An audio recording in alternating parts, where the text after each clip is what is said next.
Bismillahirrahmanirrahim. Assalamualaikum warahmatullahi wabarakatuh.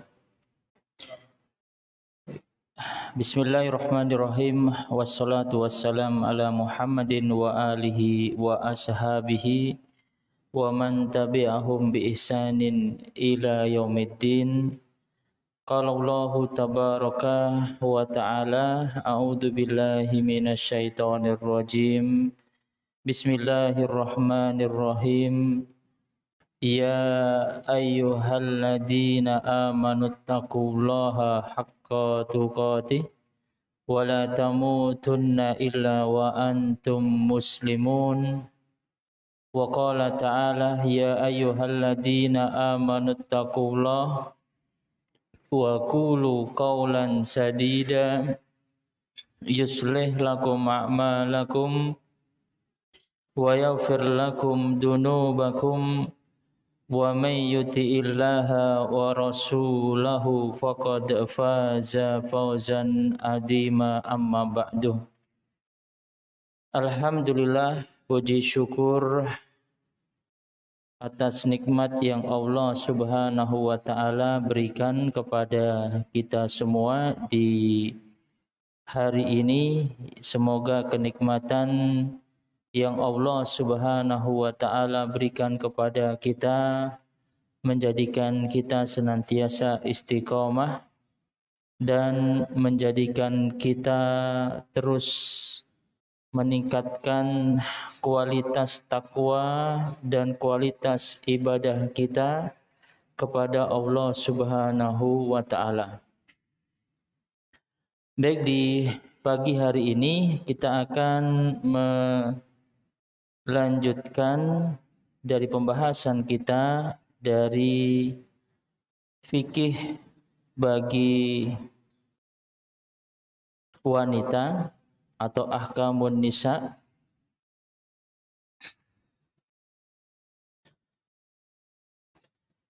Baik, kita sampai kepada hadis yang keempat. Yang kemarin terakhir di hadis yang ketiga. Baik, kita bacakan hadis yang keempat yang perlu bagi kita semua, terutama bagi seorang muslimah. Hadis yang keempat, al-hadisur rabi' an Asma'a radhiyallahu ta'ala anha qalat ja'at imra'atun nabiyya sallallahu alaihi wasallam faqalat ara'aita ihdana tahidu fis sawbi kaifa tasna'u? Qala tahuttuhu summa taqruduhu bil ma'i wa tandahuhu wa tusalli fihi. Muttafaqun alaih. Artinya, dari Asma, semoga Allah meridhoinya, dia mengatakan ada seseorang, maksudnya seorang wanita, seorang perempuan yang dia mendatangi Nabi sallallahu alaihi wasallam. Jadi ada seorang wanita yang dia mendatangi Rasulullah sallallahu alaihi wasallam, lalu dia bertanya kepada Nabi sallallahu alaihi wasallam, ara'aita ihdana tahidu fis saub? Bagaimana pendapatmu jika ada salah seorang dari kami yang pakaiannya terkena darah haid? Apa yang harus dia lakukan untuk membersihkannya? Jadi di sini beliau bertanya kepada Nabi sallallahu alaihi wasallam tentang kondisi saat itu di mana dia pakaiannya terkena darah haid. Apa yang harus dia lakukan? Maka Nabi sallallahu alaihi wasallam menjawab, ya, beliau mengatakan tahuttuhu, kalau seperti itu maka hendaklah menggosoknya atau mengeriknya dengan ujung jarinya, kemudian dibasuh, kemudian dibasuh dengan air, lalu dia boleh menggunakannya untuk sholat. Ya, jadi Nabi SAW menyuruh wanita tersebut pertama untuk tahuttuh, mengeriknya. Jadi disuruh mengerik pakai ujung jarinya, lalu dituangkan air dan membasuhnya. Lalu Rasulullah mengatakan boleh engkau sholat dengan pakaian tersebut. Dan ini hadis yang disebutkan oleh Imam Bukhari dan Imam Muslim. Baik, jadi di sini hadis yang ketiga yang pembahasan terkait tentang masalah najasah, najis atau cara membersihkannya. Nah, ini sangat penting bagi kita, terutama bagi seorang muslimah, seorang wanita, bagaimana memahami tentang masalah taharah bersuci, di antaranya adalah masalah najis. Kenapa ini sangat penting sekali? Karena taharah itu adalah bagian dari syurutus sholat, syarat-syarat sholat. Jadi apabila seseorang yang dia sholat namun tidak memperhatikan syarat-syaratnya, maka sholat dia tidak sah. Nah, diantaranya adalah berkaitan tentang suci dari hadas dan suci dari najis. Yang kita bahas sekarang adalah suci dari najis atau najasah yang akan kita pelajari di hadis ini. Dan juga bagaimana cara mensucikannya ketika terkena pada diri kita. Seperti kisah ini, ada seorang sahabiah, dia bertanya kepada Nabi Shallallahu Alaihi Wasallam berkaitan baju yang dipakainya, di mana bajunya tersebut mengenai atau terkena darah haid.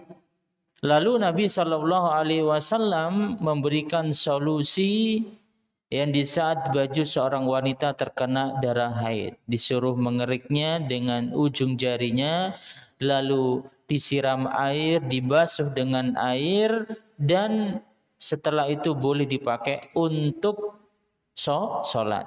Ya. Baik, dalam hadis ini ada beberapa faedah yang akan kita sampaikan. Yang pertama adalah pentingnya bagi kita mengetahui tentang macam-macam najis. Ya, jadi ini yang pertama, pentingnya bagi kita mengetahui macam-macam najis. Karena najis sebuah hal yang penting bagi kita, karena banyak dalil yang disebutkan, baik itu dalam Al-Quran maupun di dalam sunnah, yang menyebutkan bahwa dia adalah najis. Jadi di sini kita bisa mengetahui bahwa najis yang memang disebutkan di dalam dalil, baik itu Al-Quran maupun sunnah, ini semua harus kita ketahui agar kita berhati-hati, jangan sampai kita sholat kita terkena kotoran najis.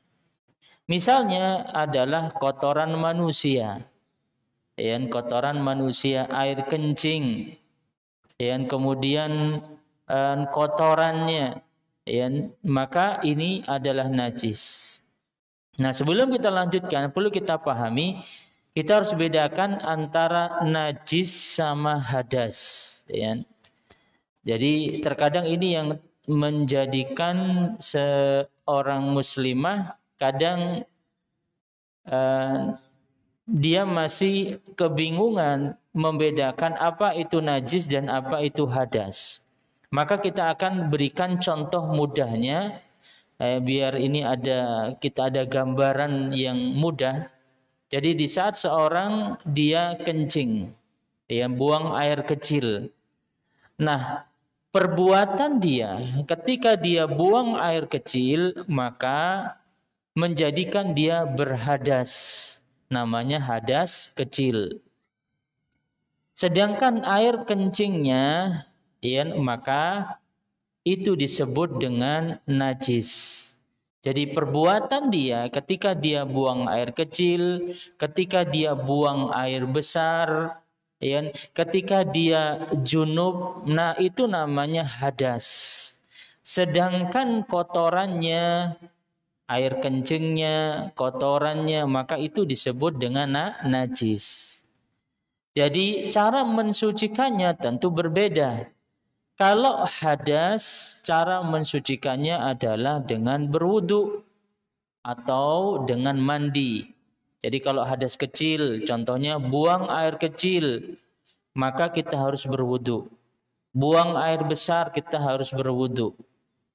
Kalau junub, maka harus mandi besar. Ya. Kalau haid, ya, maka kita harus mandi besar.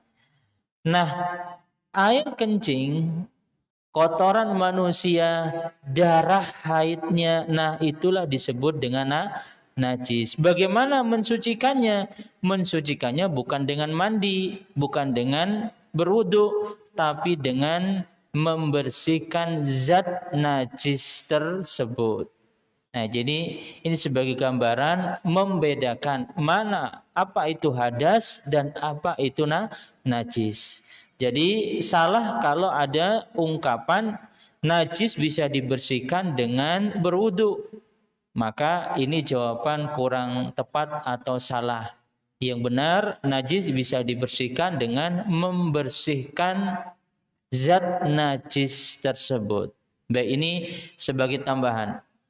Baik, jadi saya ulangi lagi dari faedah pertama tadi. Jadi ada najis yang memang disebutkan di dalam Al-Quran dan di dalam hadis. Contohnya apa tadi? Kotoran manusia, air kencing. Nah, itu jelas dalilnya. Ya. Nah, begitu pula contoh yang lain adalah yang dia adalah najis adalah cairan mazi. Ya, cairan apa? Mazi. Maka sepakat ulama, ya, maka di sini para ulama menyebutkan bahwa mazi itu adalah apa? Najis, sama dengan wadi. Ya, ada namanya mazi dan ada namanya wadi. Ya, maka ini adalah najis yang disebutkan di antara para ulama. Nah, ini semua yang tentu ada dalilnya. Disitulah kita perlu mengetahui ya, dan perlu mengetahui dalil yang disebutkan oleh Nabi Shallallahu Alaihi Wasallam. Ya, seperti tadi mazi. Mazi itu artinya adalah cairan yang keluar dari kemaluan. Yang ini biasanya sifatnya dia bening, yang kemudian lengket. Ini biasanya keluarnya cairan ini dikarenakan syahwat. Ya, jadi ketika seorang itu bergejolak syahwatnya, ya, ini akan keluar namanya cairan mazi yang dia sifatnya bening dan lengket. Nah, ini harus diketahui.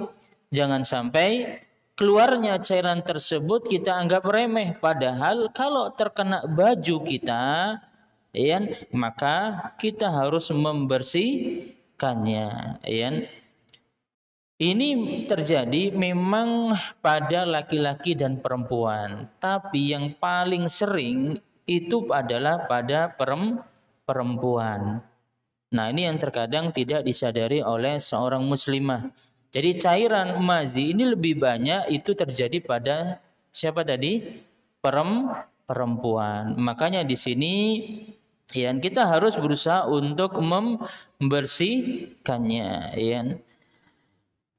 Kemudian yang tadi sebutkan apa tadi? Cairan wadi. Ya, wadi juga sama, dia adalah najis, ya.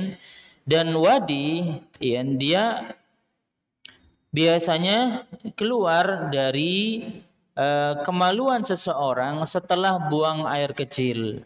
Ya, setelah buang air kecil, yang mana sifatnya dia cairan ini berwarna putih kental. Ya, berwarna putih kental yang keluar dari kemaluan seseorang. Maka maka ini adalah najis. Ya. Nah, ini semua bisa kita mensucikannya dengan cara membersihkannya atau mencuci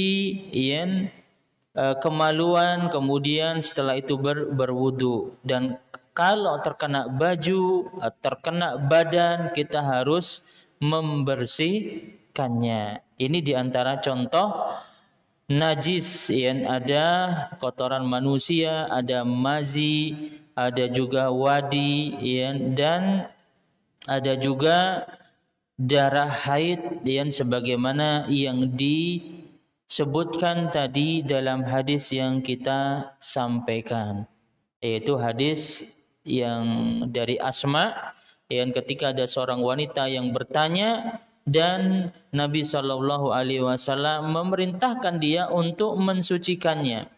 Maka perintah untuk mensucikannya, maka ini sebagai dalil bahwa hal itu adalah najis. Kalau nggak ada perintah tentu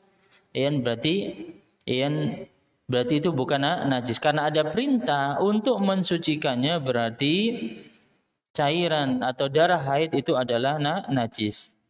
Baik, ini faedah yang pertama, perlunya kita memahami macam-macam najis, agar kita berhati-hati dan tidak meremehkannya. Dan tentu yang di sini yang kita sebutkan hanya terbatas, bukan secara keseluruhan, dan insyaallah nanti ada pembahasan secara khusus. Dan secara umum, kalau secara umum para ulama memang membagi najis itu terbagi menjadi 3. Ini sebagai tambahan untuk kita. Ada namanya najis mughallazoh, najis yang berat. Ini adalah air liur anjing. Maka ini disebut dengan najis mughallazoh, di mana kita harus mensucikannya dengan dicuci 7 kali, dan salah satunya dengan ditambah dengan tanah atau pasir. Ini namanya najis mughallazoh. Kenapa disebut mughallazoh? Karena dia harus dengan cara khusus, tidak boleh dengan cara yang lain, dan harus diawali tadi dengan tanah, dan tidak bisa diganti dengan yang lain, misalnya tanah diganti dengan sabun. Maka para ulama menyebutkan tetap harus pakai tanah, karena ini adalah berkaitan ta'abbudiyah, bagaimana kita mengikuti aturan yang sudah disebutkan oleh Nabi Shallallahu Alaihi Wasallam. Lalu yang kedua ada namanya najis mukhaffafah, najis yang ringan. Ini berlaku khusus untuk bayi yang dia belum disapih, berarti kurang dari 2 tahun, yang belum makan makanan tambahan, hanya ASI saja. Ini khusus bayi laki-laki. Jadi bayi laki-laki yang dia belum disapih, kemudian dia belum makan tambahan, hanya ASI saja makanan pokoknya, maka air kencingnya maka itu termasuk najis mukhaffafah, najis yang ringan. Kenapa ringan? Karena cara mensucikannya cukup dipercikkan saja dengan air. Jadi kita ambil air, kita percikkan gitu saja. Ini disebut dengan najis mukhaffafah. Jadi nggak perlu harus dikucek, harus dimasukkan mesin cuci, nggak perlu, karena najisnya itu disebut najis mukhaffafah, cukup dipercikkan saja. Ini khusus bayi laki-laki yang belum makan makanan tambahan. Ingat, ini khusus bayi laki-laki, bukan perempuan. Kalau perempuan termasuk najis yang ketiga, nanti kita sebutkan. Lalu yang ketiga ada namanya najis mutawasid, najis pertengahan. Kalau tadi berat, yang kedua ringan, yang ketiga pertengahan. Ini khusus ini berlaku untuk selain keduanya. Selain dari air liur anjing dan selain air kencing bayi laki-laki. Jadi selain itu termasuk najis mutawasid, najis pertengahan. Bagaimana cara membersihkannya sampai hilang atau sampai bersih zatnya? Atau mengikuti apa yang telah disebutkan oleh Nabi Shallallahu Alaihi Wasallam. Itu najis mutawasid. Di antaranya adalah bayi perempuan. Makanya bayi perempuan cara membersihkannya sama seperti membersihkan kotoran orang dewasa sampai bersih. Ini bayi perempuan karena dia termasuk najis mutawasid. Nah, ini diantara ulama yang membagi tentang najis yang perlu kita memahaminya. Baik, kemudian faedah yang kedua.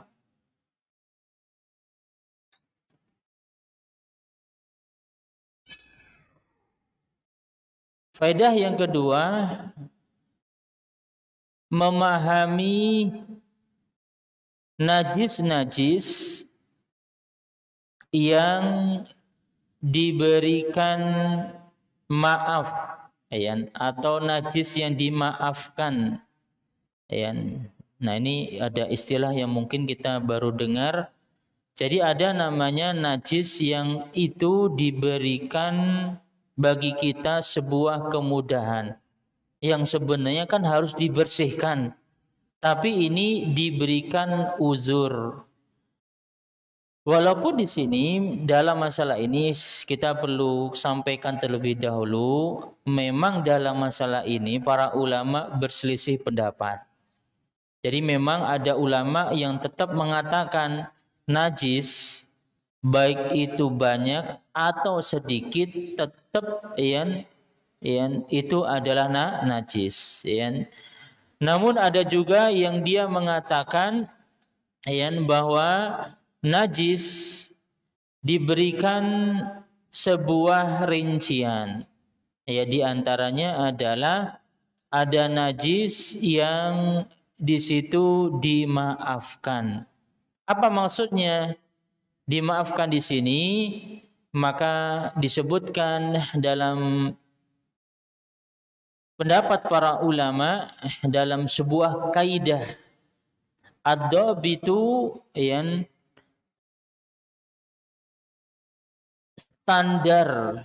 standar untuk mengetahui najis-najis yang dimaafkan itu adalah di saat kondisi darurat. Maka dari sini beliau mengatakan bahwa najis itu bisa dimaafkan ketika dua kondisi. Ini yang perlu kita pahami. Jadi ada dua kondisi di mana kalau kita terkena najis, maka di situ kita dimaafkan walaupun kita sholat dengan baju tersebut. Jadi misalnya kita mau sholat, tiba-tiba kita mendapatkan najis. Nah, dalam dua kondisi ini kita diberikan afun, dimaafkan. Nah, bagaimanakah kondisi tersebut? Pertama, dalam kondisi darurat. Nah, ini ibu-ibu. Jadi dalam kondisi darurat, misalnya pas kita sholat, itu dalam kondisi darurat. Kalau kita misalnya nggak ada baju sama sekali, cuma baju itu saja, cuma baju itu saja dan tidak bisa dibersihkan, maka kita boleh sholat dengan baju tersebut. Contohnya misalnya kondisi misalnya di sebuah penjara misalnya.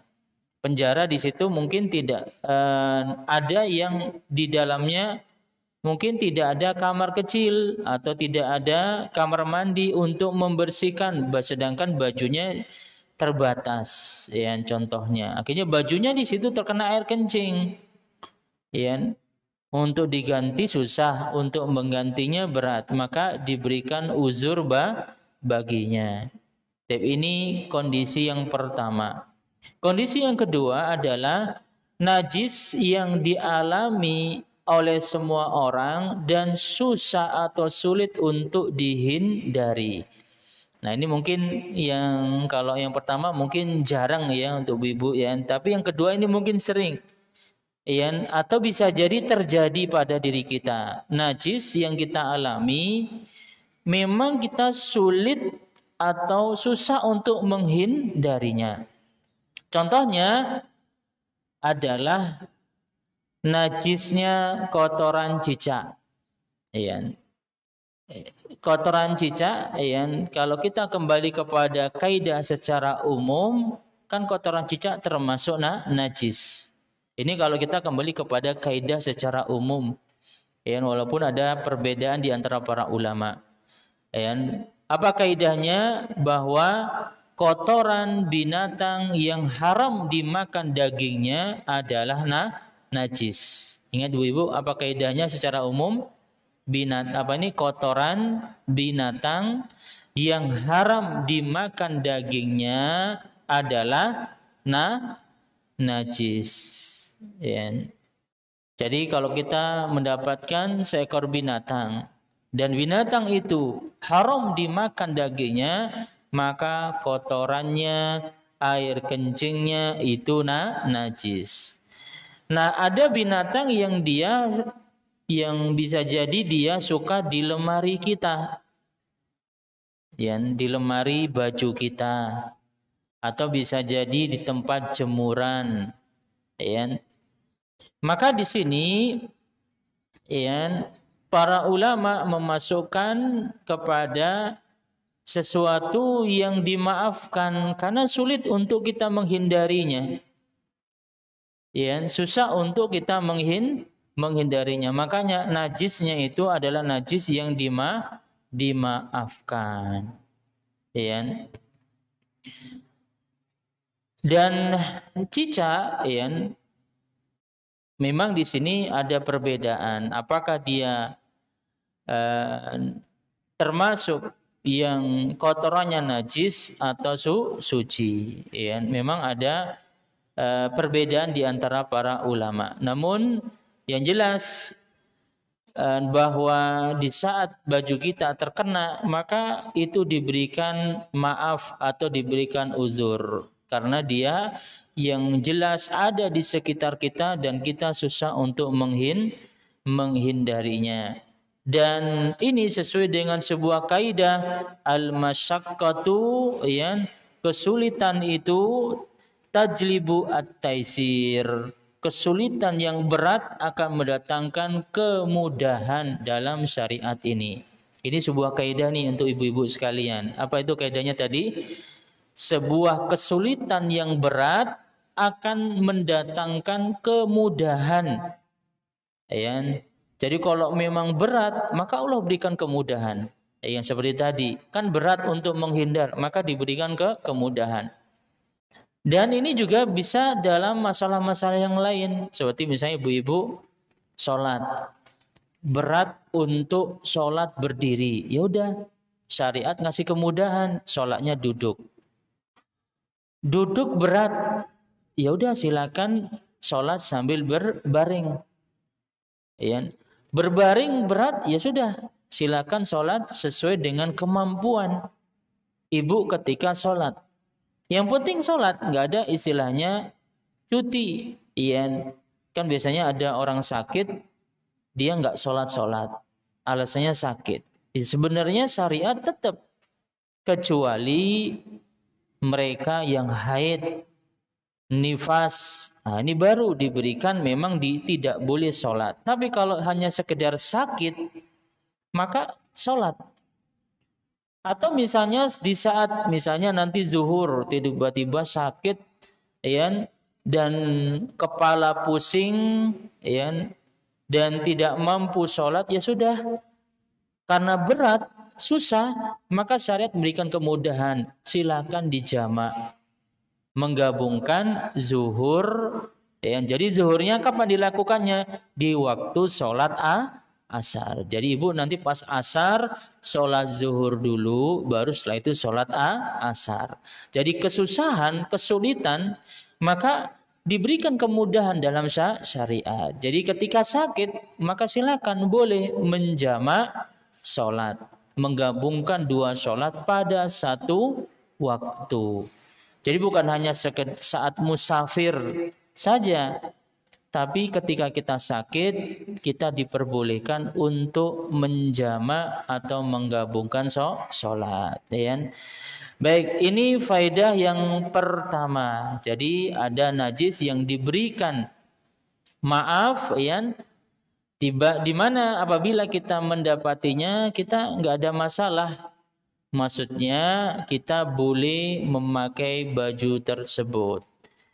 Baik, faedah yang ketiga, bahwa mensucikan najis hendaknya mengikuti dalil-dalil dalam syariat. Ya. Jadi maksudnya di sini, di dalam kita membersihkan najis, ya, jadi kita nggak boleh ngasal-ngasal. Semua ada aturannya. Ya. Bagaimana aturannya? Aturan awal, aturan asalnya membersihkan najis adalah menghilangkan zat najis tersebut. Ya. Jadi itu aturan asalnya. Jadi misalnya ada seorang yang dia mendapatkan najis, zat hilangnya hilang, maka sudah bersih. Misalnya nih, ada seorang ibu, dia kebetulan anaknya ngompol misalnya di malam hari, lalu akhirnya dia letakkan di luar. Kayaknya dia mungkin dia tidak dia hanya letakkan di luar rumahnya. Dia tidak mencucinya. Tiba-tiba di pagi hari, ya nggak taunya baju anaknya tersebut sudah tidak ada bau lagi, tidak ada bau ompol lagi, tidak ada bau air kencing. Nah bagaimana? Ya sudah, kita hukumi berarti baju itu sudah bersih, karena sudah tidak ada bau lagi, tidak ada bekasnya apalagi. Ya mungkin malamnya mungkin turun hujan atau mungkin ada sebab yang lain. Yang penting hilang zatnya, maka kita katakan baju tersebut sudah dikatakan apa tadi? Baju tersebut sudah suci. Baik, ini yang pertama. Apa tadi? Mensucikan asalnya itu adalah dengan apa tadi? Menghilangkan zatnya. Nah, di sana ada penjelasan khusus beberapa cara yang disebutkan oleh Nabi Shallallahu Alaihi Wasallam. Nah, di antaranya adalah membersihkan pakaian yang terkena darah haid. Nah, seperti hadis yang kita baca tadi. Maka untuk menghilangkan najis pada baju yang terkena darah haid, maka kita harus mencucinya dengan air. Nah, darah haid itu kan ada dua kemungkinan, ya. Ketika terkena pakaian seseorang, kemungkinan yang pertama, darahnya masih basah, maksudnya belum kering. Kemungkinan yang kedua, najisnya atau darah haidnya sudah kering. Kalau darah haidnya tersebut belum kering, berarti cukup dibasuh atau dicuci dengan air. Ya, jadi kalau ada air langsung kita cuci saja dengan air maka sudah selesai. Boleh nggak ditambah dengan sabun? Ya silakan, nggak ada masalah. Nggak ditambah juga tidak ada masalah. Ya. Dan kalau seandainya darahnya sudah kering, ya, jadi darah haid mengenai baju lalu kering, ya, sampai kering di baju tersebut, maka apa kata Nabi SAW? Maka kita mengeceknya tadi, apa itu mengeriknya, ya. Ini kalau zaman dahulu kan dikerik ini Bu. Kalau sekarang mungkin Pak kita pakai sikat, ya, bisa disikat, ya, atau pakai alat yang lain. Intinya adalah kita kerik terlebih dahulu atau kita mungkin pakai sikat, ya. Baru setelah itu dibasuh dengan air, ya. Kita siram pakai air, kita basuh sampai hilang zatnya seperti yang disebutkan tadi oleh Nabi Shallallahu Alaihi Wasallam. Nah, mungkin ada sebuah pertanyaan ketika ada seseorang yang dia memakai pakaian yang terkena darah haid lalu dibasuh, kemungkinan bekasnya itu masih ada. Kalau bekasnya hilang, ya sudah selesai, nggak ada masalah, berarti sudah bersih. Nah sekarang permasalahannya bagaimana kalau masih ada, maksudnya hilangnya itu tidak sempurna, mungkin masih ada bekas warnanya misalnya. Maka dalam masalah ini para ulama telah menjelaskan bahwa kita berusaha semaksimal mungkin untuk menghilangkan. Namun kalau seandainya hal itu sudah kita lakukan masih tetap ada bekasnya, maka tidak mengapa kita pakai baju tersebut, ya, walaupun masih ada bekasnya, maksudnya tidak hilang secara sempurna. Yang penting kita sudah maksimal di dalam mensucikannya. Lalu ada sebuah pertanyaan, apa dalilnya? Dalilnya tadi Bu, al-masyaqqah, ya, tajlibu at-taisir. Apa kaidahnya tadi? Sebuah kesulitan akan mendatangkan kemudahan. Yang penting kita sudah membersihkannya. Ya, sudah membersihkannya, maka tidak ada masalah setelahnya. Baik. Nah, itu diantara pengecualian. Jadi pada asalnya tadi zatnya hilang sudah selesai. Namun ada pengkhususan tadi. Khusus apa tadi? Yang terkena darah haid yang kering, kita mengeriknya atau menguceknya terlebih dahulu. Lalu ada lagi cara yang lain, yaitu diantaranya adalah pakaian yang terkena air kencing bayi yang laki-laki yang hanya mengkonsumsi ASI. Ini sudah kita bahas tadi. Maka ketika bayi laki-laki yang maka air kencingnya ketika mengenai baju kita cukup kita percikkan saja, karena ada hadis dari Nabi Shallallahu Alaihi Wasallam. Mungkin di antara kita ada yang bertanya, kenapa dibedakan bayi laki-laki dengan bayi perempuan?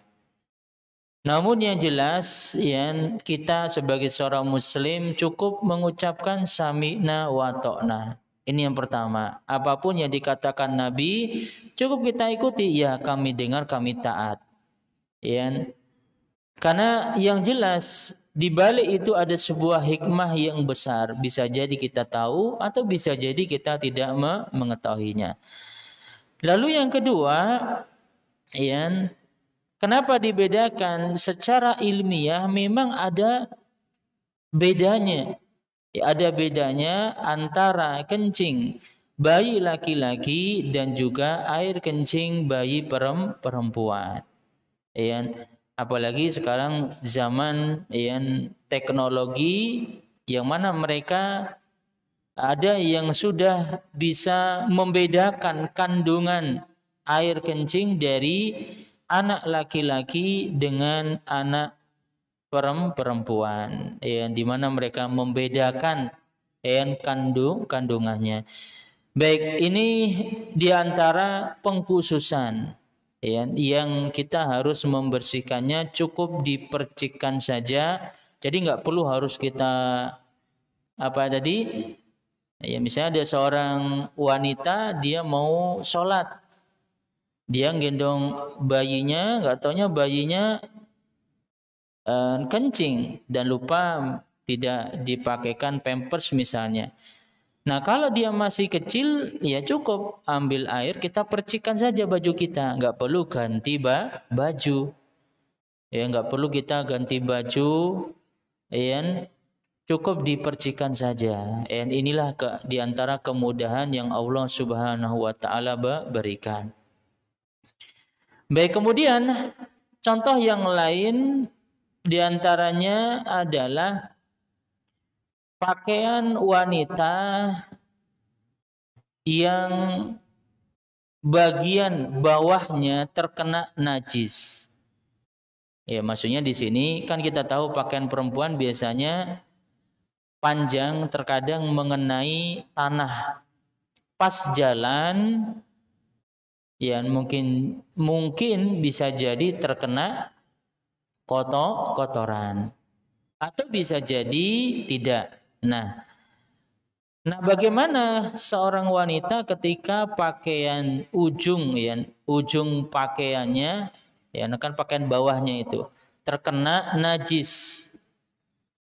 Bagaimana cara membersihkannya, mensucikannya? Maka ini kan pernah ditanyakan oleh salah satu istri Nabi Shallallahu Alaihi Wasallam. Dan ini hadis ini suatu saat nanti kita akan bahas, di mana di situ Ummu Salamah pernah bertanya kepada Nabi. Ini disebutkan oleh istri Nabi Shallallahu Alaihi Wasallam, di mana dia mengatakan, sungguh aku itu seorang wanita dan aku itu memanjangkan pakaianku dan aku itu biasa berjalan di tempat yang kotor. Nah, ini pengakuan seorang istri Nabi Shallallahu Alaihi Wasallam. Jadi dia sering jalannya itu dia tempatnya itu tempat-tempat yang bisa jadi banyak najisnya, bisa jadi seperti itu. Dan pakaiannya itu panjang mengenai tanah. Nah, apa jawaban Nabi Shallallahu Alaihi Wasallam? Apakah beliau mengatakan cari jalan lain? Tidak. Apakah Nabi mengatakan udah pakaian kamu diangkat aja, jangan kena tanah? Bukan juga seperti itu. Apa jawaban Nabi SAW? Yutahhiruhu ma ba'dahu. Tanah yang berikutnya bisa membersihkan kotoran itu. Ini hadis riwayat Imam Tirmizi. Jadi ketika baju dia terkena najis bagian ujung pakaiannya, kan pasti dia jalan terus. Nah, jalan setelahnya kan bersih. Ada tanah. Nah, itulah yang akan membersihkannya. Makanya itu solusi yang disebutkan oleh siapa tadi? Nabi Shallallahu Alaihi Wasallam bagi siapa? Wanita di saat dia berjalan, kebetulan jalannya mungkin ada najisnya, maka jalan yang setelahnya, maka itulah yang akan membersihkan najisnya. Ini diantara contoh cara mensucikan secara khusus yang berdasarkan dalil.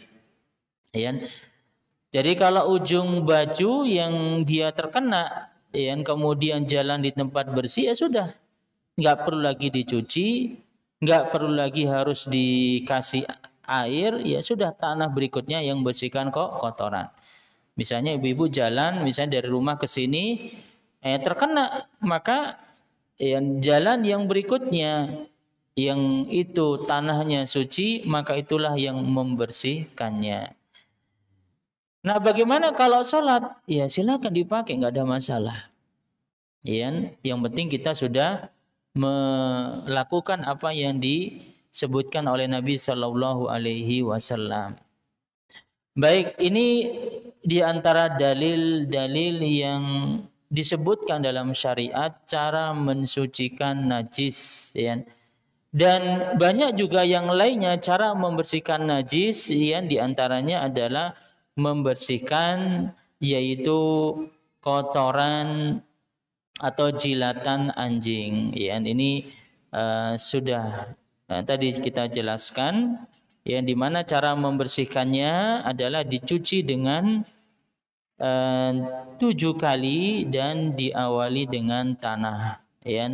Ini yang sudah disebutkan di dalam penjelasan di antara para ulama. Baik, kemudian apalagi yang disebutkan dalam hadis cara khusus dan membersihkan adalah mensucikan kulit bangkai. Ya.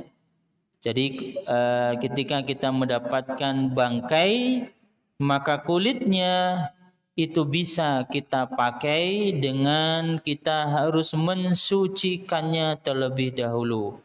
Hal ini sebagaimana sabda Nabi Shallallahu Alaihi Wasallam, ayyuma ihabin dubigo faqat tahura. Kulit bangkai apa saja yang telah disamak, ya, maka dia telah suci. Ya, ini dalilnya yang disebutkan oleh Nabi Shallallahu Alaihi Wasallam. Contohnya, misalnya kita dapat pas jalan nggak taunya kambing kita punya kambing ini contohnya, lalu ditabrak, ya, ditabrak lalu mati. Ya, kan kalau sudah mati namanya apa tadi? Bangkai. Maka kulit ya, kambing tadi yang mati tadi, yang dia dalam keadaan bangkai, maka dia bisa suci, ya, namun dengan syarat apa tadi? Disamak terlebih dahulu. Itu cara mensucikan najis, ya, dari kulit bangkai, ya. Kemudian dalil-dalil yang lain sebenarnya banyak sekali yang disebutkan oleh Nabi Shallallahu Alaihi Wasallam. Makanya kita berusaha untuk membersihkan segala macam najis, namun kita juga harus mengetahui najis-najis yang itu memang diperintahkan oleh syariat untuk membersihkannya secara khusus. Ya. Kalau tidak ada, berarti kita kembali kepada hukum asalnya tadi sampai hilang zatnya. Ya, kalau zatnya sudah bersih, maka sudah selesai. Kita siram, ya, maka sudah cukup. Contohnya misalnya masjid kena najis, ya sudah kita hilangkan zatnya. Ya, disiram sudah selesai. Jadi nggak perlu dipel semua. Jadi misalnya ujung masjid terkena najis, maka bagian itu saja yang kita bersihkan. Jadi nggak perlu seluruh masjid, semuanya kita bersihkan. Ya. Intinya menghilangkan zat najis tersebut, maka itu sudah disebut sudah bersih. Ya. Ini penjelasan yang disebutkan di antara para ulama terkait tentang masalah cara membersihkan najis. Baik, ini di antara faedah yang beliau sebutkan yaitu kepada kita. Intinya yang kita berkaitan tentang masalah najis, yang kita sebagai seorang muslimah, apalagi seorang ibu, yang kita harus mengetahui karena bisa jadi itu terjadi pada diri kita atau keluarga kita, mungkin anak-anak kita atau bisa jadi keluarga kita. Makanya kita harus tahu cara mensucikannya. Baik, ini di antara penjelasan yang disebutkan para ulama.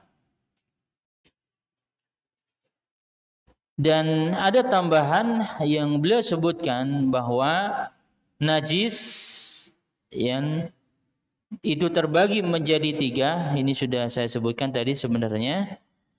Kita bacakan kembali. Najis yang berdasarkan cara mensucikannya ada 3. Ini saya ulangi lagi nih ibu-ibu ya, yang mungkin yang mencatat. Yang pertama apa tadi? Najis muhaffafah. Apa najis yang yang pertama apa? Najis mughalladah, najis yang berat. Ya, ini tadi sudah kita sebutkan, dia adalah apa tadi? Air liur anjing. Itu adalah najis yang berat atau najis mughalladah, ya. Maka ini hanya khusus untuk air liur anjing. Maksudnya di saat kita dijilat, ya, anjing menjilat, ya, maka dibersihkan dengan cara khusus. 7 kali diawali dengan apa tadi? Tanah. Lalu yang kedua, najis mukhaffafah, najis ringan. Itu adalah air kencing anak laki-laki yang hanya minum ASI, ya, yang jelas belum disape. Nah, ada tambahan, ini tambahan di antara para ulama, termasuk najis muhaffafah, ya, kalau tadi kita nggak sebutkan, yaitu cairan mazi. Ya, tadi sudah saya sampaikan Bu ya, cairan apa? Cairan mazi itu termasuk najis muhaffafah. Ya. Kenapa dia disebut najis muhaffafah? Karena Rasulullah Shallallahu Alaihi Wasallam ketika ada salah seorang sahabat yang bernama Sahal bin Hunayf, dia bertanya kepada Rasulullah, ya, wahai Rasulullah, bagaimana baju yang terkena cairan mazi? Apa jawaban Nabi? Yakfika anta huda kafan min ma'in. Cukup bagimu mengambil seciduk air dengan tanah, dengan tangan. Jadi ngambil air dengan tangan, lalu dipercikkan fatan doha bihi saubaka. Lalu percikan di pakaian yang terkena cairan mazi tersebut. Ini hadis riwayat Abu Dawud. Ya, jadi di sini beliau menambahkan, jadi ada 2 nih Bu, najis muhaffafah. 1, air kencing bayi laki-laki yang belum makan tambahan. Yang kedua, cairan mazi. Karena dua-duanya dipercikan semua. Ya, dua-duanya apa? Dipercikan. Makanya disebut dengan najis ringan. Adapun selainnya maka itu najis yang ketiga, apa tadi? Najis mutawassit, ya. Contohnya apa tadi? Air kencing, kotoran manusia, air kencing dan kotoran binatang yang haram dimakan dagingnya. Ingat dulu ya. Jadi binatang yang haram dimakan dagingnya, maka kotorannya apa? Suci atau najis? Najis. Kecuali apa tadi? 2. 1 darurat, yang kedua binatang yang dia terus ada di sekitar kita. Contohnya apa tadi? Kotoran cicak. Ya, ini sudah kita bahas tadi. Dan juga air kencing yang lainnya, yang apa ini? Najis yang lainnya seperti darah haid dan darah nifas.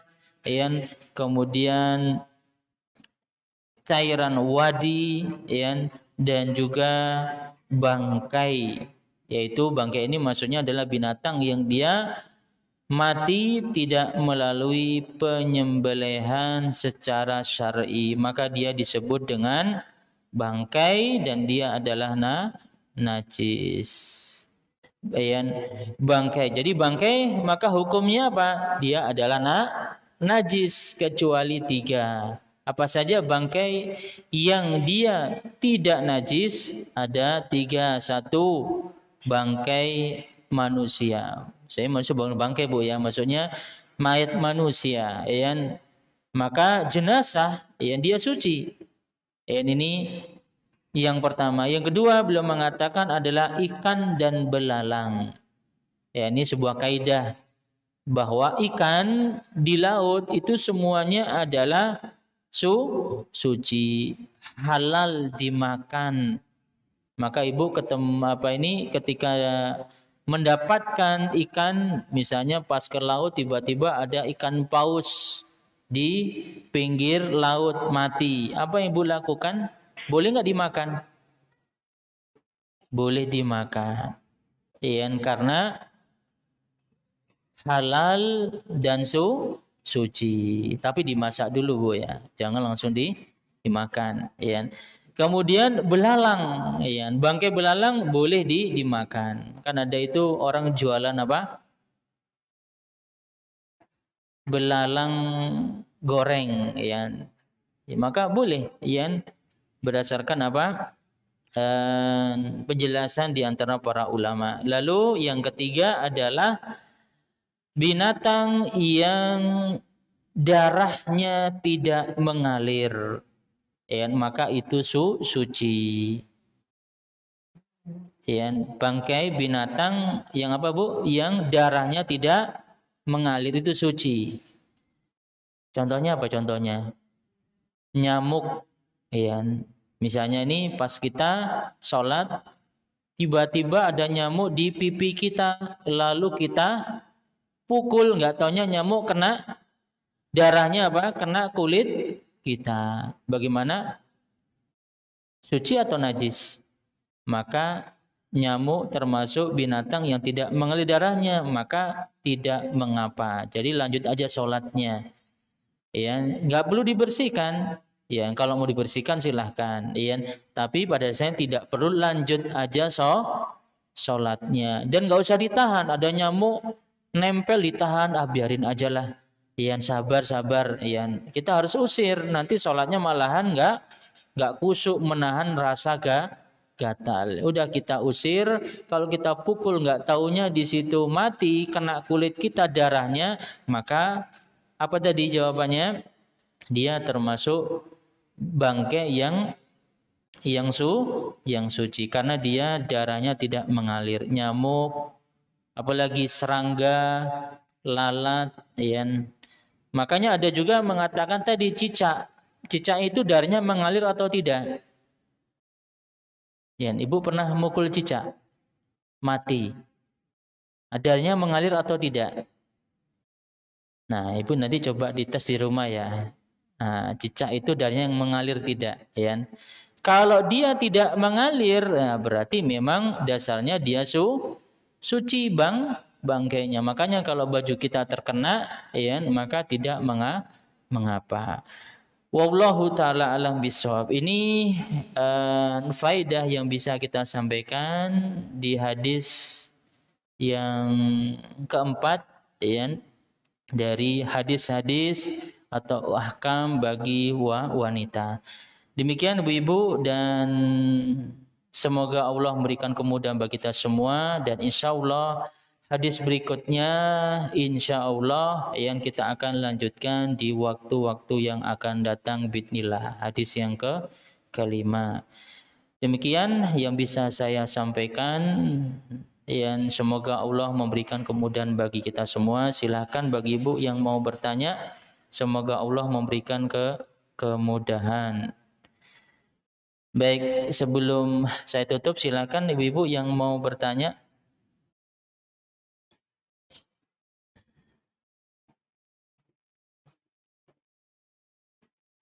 Atau sudah jelas? Ayat alhamdulillah.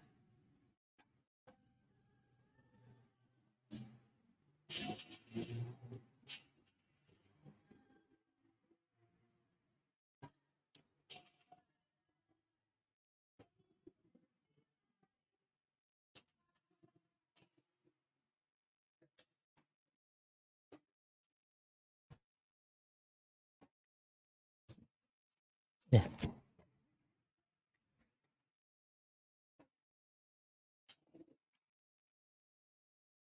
Baik, ada pertanyaan, apabila sudah selesai masa haid lalu kita mandi junub, namun 1 atau 2 hari kemudian keluar sisa-sisa flek haid, apakah kita wajib mandi junub kembali?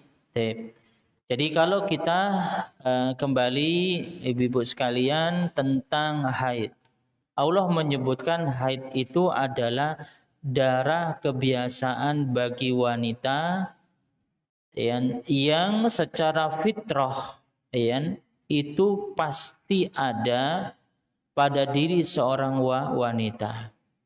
Wa yas'alunaka 'anil mahidi, dan mereka bertanya tentang darah haid. Kul huwa ada, katakanlah haid itu adalah kotoran. Jadi haid itu pasti ada pada diri seorang wanita. Namun memang karena kondisi wanita itu berbeda-beda, terkadang ada yang maju, terkadang ada yang mundur. Terkadang ada yang 3 hari, ada yang 6 hari, ada yang 8 hari, bahkan ada yang haid 10 hari. Nah, kondisi ini kan kenapa berbeda-beda? Karena kondisi wanita kan beda-beda. Makanya wanita yang dia banyak pikiran, kalau sering dengarnya itu apa? Wanita yang dia banyak mikir, stres, Stres ini bukan gila Bu ya, maksudnya itu banyak mikir, banyak pikiran, mikirin ini, mikirin itu. Nah itu biasanya kondisi haidnya itu enggak teratur, kadang maju, kadang mundur, atau bisa jadi fisik, juga bisa berpengaruh. Namun yang jelas haid itu ada setiap bulan secara teratur sebenarnya, kondisi yang bisa berubah-ubah.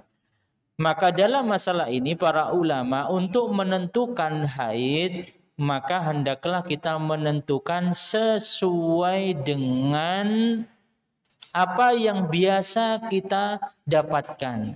Makanya ada namanya kebiasaan setiap bulan haid kita itu tanggal berapa. Nah, itu ada yang mungkin awal bulan, ada yang tengah bulan, ada yang akhir bulan. Ketika maju mungkin tadi ada kondisi yang akhirnya haid kita nggak teratur, akhirnya maju duluan, atau bisa jadi haid kita banyak yang akhirnya biasanya 6 hari jadi 8 hari. Nah, syariat memberikan penjelasan kemudahan bahwa haid itu adalah diawali dengan tanda-tanda yang tentu setiap wanita sudah mengetahui ciri-cirinya. Ciri darah haid, bentuknya, warnanya, baunya, tentu mereka sudah paham, mafhum, sudah mengerti ciri-cirinya. Nah, ketika sudah bersih, apalagi ditandai dengan keluar darah putih, maka sudah jelas berarti sudah bersih. Maka bersihnya itu apalagi sudah 24 jam, maka dia harus wajib mandi. Kalau ada sisa-sisa flek atau bisa jadi ada keluar darah warna lain, maka para ulama mengatakan itu adalah darah istihadah. Darah apa? Istihadah. Jadi mungkin 2 hari setelahnya ada warna kecoklatan, ada warna yang keruh, ada warna kekuning-kuningan, maka itu darah istihadah karena keluarnya di saat sudah setelah kita bersih dari darah haid, atau mungkin warna darah yang kering keluar. Karena keluarnya setelah bersih, maka kita hukumi itu adalah darah istihadah, bukan darah haid. Mungkin ini penjelasannya kepada kita semua. Jadi intinya ketika ada darah, ini kaidahnya biar kita mengingat semua. Kalau ada darah yang keluar pada diri seorang wanita, maka dilihat kapan keluarnya. Kalau keluarnya masih di waktu-waktu darah haid atau bersambung, maka itu darah haid. Tapi kalau keluarnya sudah selesai sudah masa suci, ini kan sudah suci nih sehari 2 hari, maka itu adalah darah istihadah. Wallahu taala alam bissawab.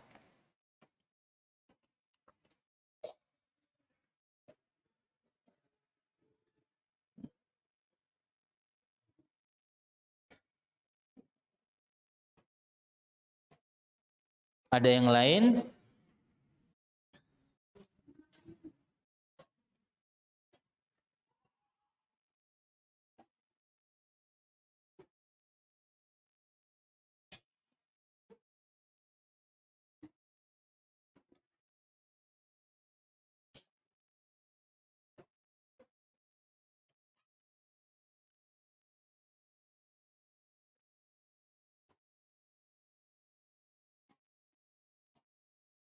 Baik, kalau tidak ada ibu-ibu sekalian, saya rasa sudah cukup dan mungkin sudah memahami yang dari hadis yang sudah kita sampaikan tadi dan juga faedahnya.